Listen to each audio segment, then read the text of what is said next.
that these are not accidental because they are happening too frequently, too systematically. And consequently, I think it is reasonable to assume that these are either deliberate tactics where civilian targets are specifically on the agenda, or there is the kind of recklessness or gross negligence that, again, make Russia bear responsibility for this. And certainly, if international law worked, there would be punishment, there would be deterrence in the case of Russia. But I think the purpose here is that Russia is not only an aggressor state, but they have taken a leaf from their ally, Iran. They are also behaving as a terrorist state, as a rogue state. And the purpose of these kind of attacks is not merely to cause damage. Certainly, the infrastructure is targeted. It is meant to destroy much of the capacity Ukraine has to generate electricity to keep people warm. But it is also meant to terrify, to send a message to the Ukrainian people that they are helpless and that their situation is hopeless. So it is part of a type of psychological warfare. And to that extent, I think it has had an effect.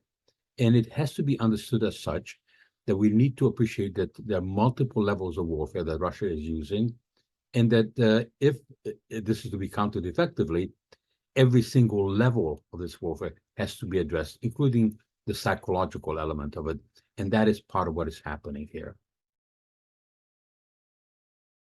It's a very good and very important question, because I think this is where we in the West are not very good at what we're doing in terms of analysis. And this is across the board, whether it is scholars, whether it is policymakers. And there are two real fundamental issues here that are intertwined of how we look at Russia. One is that we tend to look on this as some kind of territorial and regional dispute. And that the motivation, therefore, is something that is perhaps historical, something that is traditional to culture, that is driven by claims of historical wrongs. And I think there are obviously elements of this, but this is not the central part of it.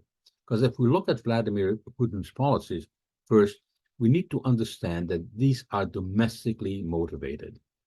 This is a person who has been in power for a very long time now, 25 years. And that has given him an opportunity to really transform Russia. We need to look at Russia as a state that is a remnant of the Soviet Union, but a very crucial remnant. It has a population that is highly educated. It has unparalleled resources. After 25 years of rule, it should be an advanced, industrialized state that is highly competitive internationally. In essence, it is a backward state. In many ways, it is a failed state. Consequently, much of the policy that Vladimir Putin is pursuing is diversionary. Instead of addressing the fundamental issues domestically, which he can't or won't, he looks for diversions. He looks for wins outside. He expected that Ukraine would be a quick win. Every time he had gone to war before, whether it was Georgia or in 2014 against Ukraine the first time, and he annexed Crimea, he received a huge boost in popularity. And this motivation is crucial for our understanding. The second element is that we need to recognize that our social science tools and our historical analysis has been inadequate. We can look to Thucydides and say, look, this is very similar to that. The strong can do what they want, and the weak must suffer what they must. But that doesn't adequately describe it. Or we can look to Machiavelli and say, look, posit love versus respect, or to Clauser's grand strategy. But the closer we look at it, the more it becomes clear that these do not tell the whole story as well as the methodologies, quantitative methodology that we use. And so I've come to the conclusion that, in fact, if we use an Occam's razor, and I think it is so important that we're not sort of confused by complexity, and that we understand that there are many things that we don't understand. But from what we can understand, the reality is both more simple and more sinister. That if we examine it honestly, we can see that Vladimir Putin's policies are much more mafia than Machiavelli. We may be better off looking at The Sopranos for clues as to what motivates this policy, than to look at Clausewitz. This offensive that goes onto Russian territory, and it captures almost as much in terms of territory as Russia has during the past year. About 500 square miles. They also were able, the Ukrainians, to capture something like 600 Russian soldiers. That gives them the ability to trade soldiers to get some of their people back. It is a gamble because partly it was largely motivated by desire to have the Russians shift resources from the Donbass to defending areas in Kursk. That really hasn't happened, at least not yet. And Vladimir Putin is saying, I'm not going to do that, but doesn't mean he won't. But the other element also involved the psychological elements of warfare, because this offensive not only speaks to Russia and saying to the Russian people, Vladimir Putin has been telling you that Russia is invincible. We are showing you that Russia is vulnerable. It is also a means of reassuring allies who are wavering, and is saying to allies, look, this is not a hopeless situation. You are not investing your resources in a lost cause. We are able to employ combined arms operations. And this is where the other element of your question becomes relevant very much. And that is that giving Ukraine advanced weapons, giving Ukraine what they have asked for, does make a huge difference. And in fact, Ukraine has been starved of sophisticated weapons.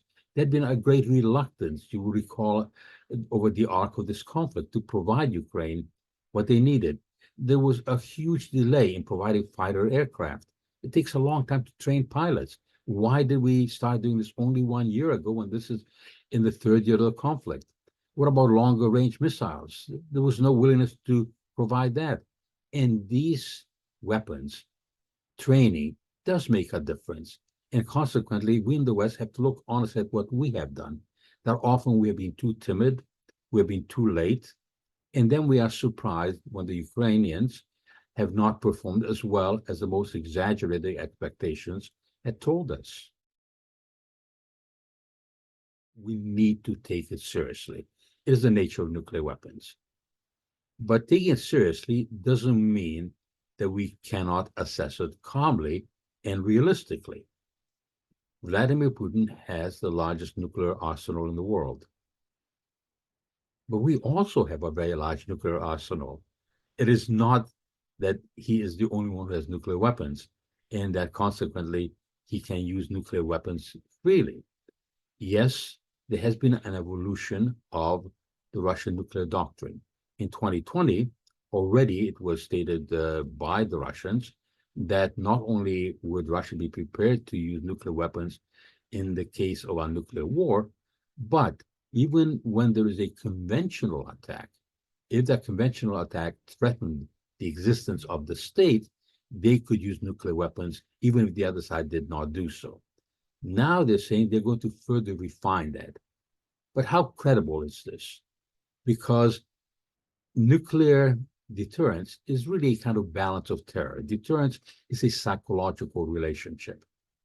And so it depends who is managing those nuclear weapons, how they are deployed, under what circumstances they would be used. So, for example, we know that Britain has nuclear weapons.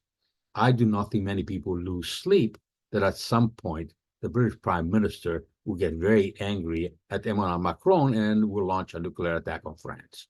It's just not realistic. At the same time, we worry greatly about North Korea because we know that they have what appears to be an irrational leadership.